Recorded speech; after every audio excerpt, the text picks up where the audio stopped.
যোৱা ফেচবুক লাইভত মই এটা কথা উল্লেখ কৰিছিলোঁ যে আমি সকলো জুবিন গাৰ্গৰ অনুৰাগী কোনোবা এজনে ভাবিব পাৰে যে মই বেছি ডাঙৰ অনুৰাগী কোনোবা এজনে ভাবিব পাৰে যে মুতকৈ আৰু ডাঙৰ অনুৰাগী কোনো নাই কিন্তু প্ৰকৃত সত্যটো হ'ল যে প্ৰতি গৰাকী অসমবাসীয়ে জুবিনৰ অনুৰাগী আমি কোনো বেছি নহয় কোনো কম নহয় আৰু বহু ক্ষেত্ৰত মই ভাবো যে জুবিনৰ মৃত্যু জুবিনৰ হত্যা জুবিনৰ মৃত্যু জুবিনৰ দুখজনকভাৱে জুবিন আমাৰ মাজৰ পৰা আঁতৰি যোৱা এই ঘটনাই প্ৰতিজনকে কৰবাত নহয় কৰবাত আমাৰ অন্তৰ আত্মাক আঘাত দিছে আৰু এজন জুবিনৰ অনুৰাগী হিচাপে মই তাৰ ব্যতিক্ৰম নহয় আৰু সেয়েহে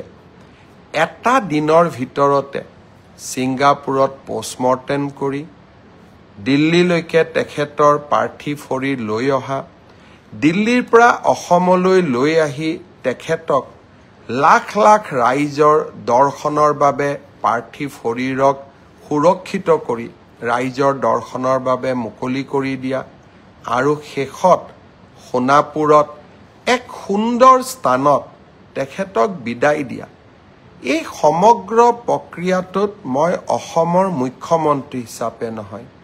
জুবিনৰ এজন অনুৰাগী হিচাপে নিজকে নিয়োগ কৰিছিলোঁ যোৱা ফেচবুক লাইভত মই ৰাইজক প্ৰতিশ্ৰুতি দিছিলোঁ যে জুবিনক ন্যায় দিয়াৰ দায়িত্ব ৰাজ্য চৰকাৰৰ আৰু ৰাজ্য চৰকাৰে সেই দায়িত্ব নিষ্ঠাৰে সৈতে পালন কৰিব আৰু আপোনালোকে দেখিলে ইয়াৰ ভিতৰতে আমি এই ঘটনাৰ লগত জড়িত বুলি সন্দেহ কৰা শ্যামকানু মহন্ত সিদ্ধাৰ্থ শৰ্মা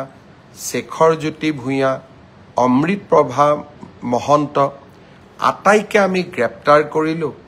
আৰু 14 দিনৰ বাবে পুলিচৰ ৰিমাণ্ড ল'বলৈ সক্ষম হ'ল সাধাৰণতে কোনো ন্যায়ালয়ে 14 দিন পুলিচ ৰিমাণ্ড নিদিয়ে এই ক্ষেত্ৰত আমাৰ প্ৰচেষ্টাই এটা ব্যতিক্ৰমী ৰূপ ল'লে প্ৰথমবাৰৰ বাবে আমি কোনোবা এজন অভিযুক্তৰ বিৰুদ্ধে 14 দিনৰ পুলিচৰ ৰিমাণ্ড ল'বলৈ সক্ষম হৈছোঁ যিসকল অধিবক্তা আছে তেওঁলোকে জানে আদালতে 3 দিন 4 দিন কৰি ৰিমাণ্ড দিয়ে কিন্তু একেলগে আমি 14 দিনৰ ৰিমাণ্ড ল'বলৈ সক্ষম হ'লোঁ এতিয়া আমাৰ অপেক্ষা ছিংগাপুৰত থকা অসমীয়া লোকসকলে যাতে আমাৰ তদন্ত প্ৰক্ৰিয়াত আহি সহযোগিতা কৰে আৰু তেখেতসকলে যদি এই তদন্ত প্ৰক্ৰিয়াত সহযোগ নকৰে আমি তেখেতসকলৰ বিৰুদ্ধেও আমি কঠোৰ হ'ম বহুতৰ প্ৰশ্ন আছিলে যে ছিংগাপুৰত পোষ্টমৰ্টেম হ'ব ৰিপৰ্ট পাম নে নাপাম যোৱাকালি জুবিনৰ পত্নী গৰিমা গাৰ্গৰ হাতত আমি ছিংগাপুৰৰ পোষ্টমৰ্টেম ৰিপৰ্টটো তুলি দিছোঁ গুৱাহাটী মেডিকেল কলেজত হোৱা পোষ্টমৰ্টেমৰ ৰিপৰ্টটো অহাকালি আমি জুবিনৰ পত্নী গৰিমাৰ হাতত তুলি দিম পোষ্টমৰ্টেম ৰিপৰ্টটো গুৱাহাটীৰ পোষ্টমৰ্টেম ৰিপৰ্ট ৰাজহুৱা কৰিব নকৰিব সেই সিদ্ধান্ত আমি গৰিমাৰ ওপৰত এৰি দিম আমি গৰিমাৰ ওচৰত বা গৰিমাৰ হাতত আমি পোষ্টমৰ্টেম ৰিপৰ্ট গতাই দিম আৰু আমি আদালতকো এই পোষ্টমৰ্টেম ৰিপৰ্ট আমি গতাই দিম আপোনালোকক জনাবলৈ পাই মই সুখী হৈছোঁ যে জুবিনক ন্যায় দিয়াৰ ক্ষেত্ৰত আমি আৰু এটা ডাঙৰ কাম কৰিবলৈ সক্ষম হৈছোঁ ন্যায়িক তদন্ত প্ৰথমবাৰৰ বাবে গুৱাহাটী উচ্চ ন্যায়ালয়ৰ মাননীয় মুখ্য ন্যায়াধীশ গৰাকীক আমি আহ্বান জনাইছিলোঁ যে জুবিন গাৰ্গৰ মৃত্যুৰ তদন্ত কৰিবলৈ এখন জুডিচিয়েল কমিশ্যন ন্যায়িক আয়োগ গঠন কৰিব লাগে আৰু এই ন্যায়িক আয়োগত ৰিটায়াৰ্ড জাজ নহয় অৱসৰপ্ৰাপ্ত ন্যায়াধীশ নহয় হাইকোৰ্টৰ বৰ্তমান ন্যায়াধীশ এজনক নিযুক্তি দিব লাগে আমাৰ অনুৰোধত মাননীয় উচ্চ ন্যায়ালয়ৰ মুখ্য ন্যায়াধীশ ডাঙৰীয়াই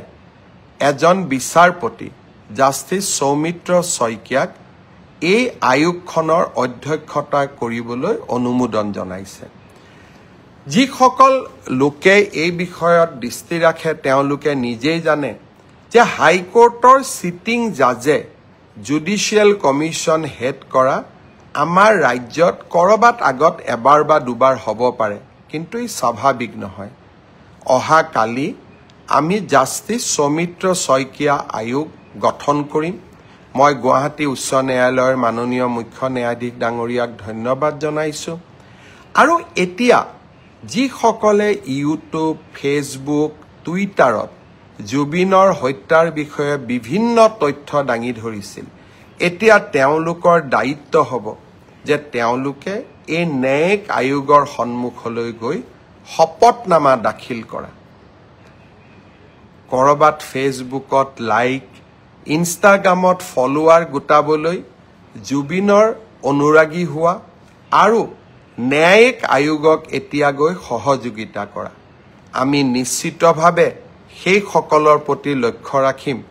যিসকলে ফেচবুক আৰু ইনষ্টাগ্ৰামত বিভিন্ন কথা ক'লে।